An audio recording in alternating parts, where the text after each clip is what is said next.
Hello दोस्तों, मेरा नाम आदेश और आप देख रहे हैं पल्स अकेडमी। तो चलिए शुरू करते हैं आज की एक और नई वीडियो में। राइट, तो हमारे जो पैथोलॉजी की सीरीज स्टार्ट की थी जिसमें हम रॉबिन्स की complete line to line reading उसमें सिंपल वर्ड में उसका एक्सप्लेनेशन दूंगा।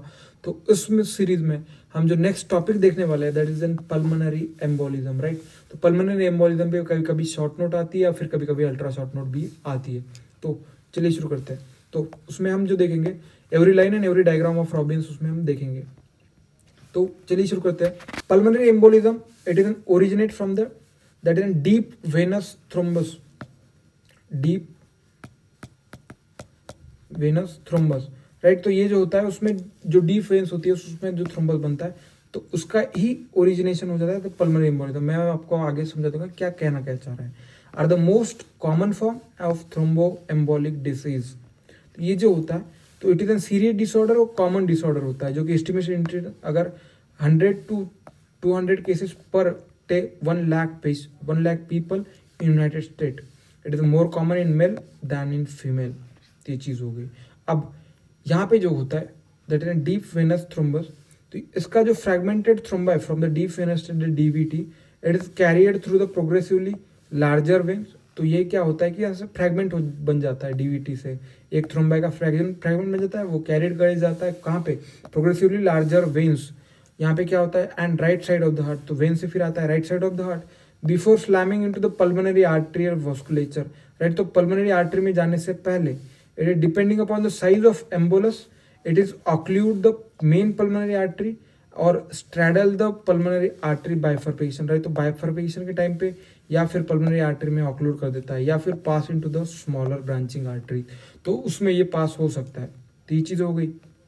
अब उसके बाद जो this are the multiple emboli that are subsequently और simultaneously shower of smaller emboli from a single large mass. तो ये क्या हो रहा है डी अरेंजमेंट, मतलब यहाँ से फ्रेगमेंट बन जाते हैं। तो एक बड़े that is N either subsequently simultaneously क्या होता है कि एक बड़े एम्बोलाई से shower of smaller emboli from a single large mass, तो उससे बनता है।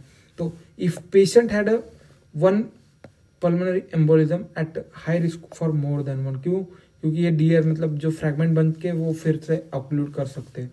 तो venous emboli that passes through the inter arterial और interventricular defect gain access to the systemic arterial circulation that called paradoxical embolism.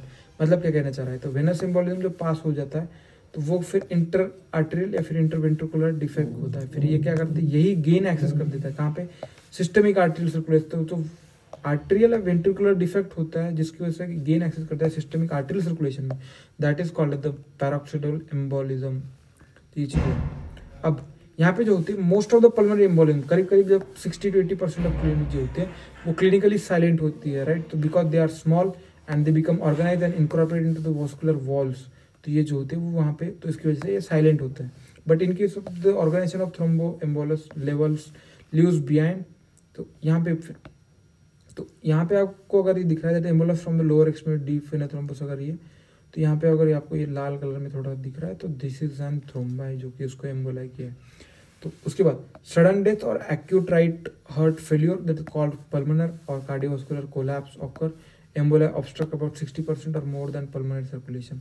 तो embolic obstruction in medium size arteries with the subsequent vascular rupture can result in the pulmonary haemorrhage. तो pulmonary haemorrhage भी कर सकता है कहाँ पे, जब embolic obstruction of medium size arteries हो जाए with subsequent vasculature rupture can result in the pulmonary hemorrhage and does not cause a pulmonary infarction.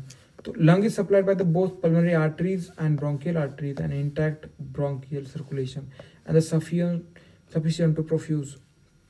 If the bronchial arterial flow is compromised, the embolic obstruction is small and in arterial pulmonary branches often does produce hemorrhagic or infarction.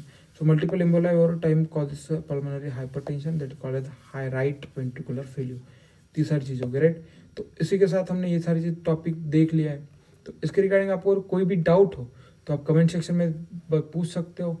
और ऐसे video देखने के लिए हमारे channel को subscribe कीजिएगा और video पसंद आए तो लाइक कीजिएगा और अपने दोस्तों के साथ शेयर कीजिएगा। Thank you so much for watching this video. Thank you so much.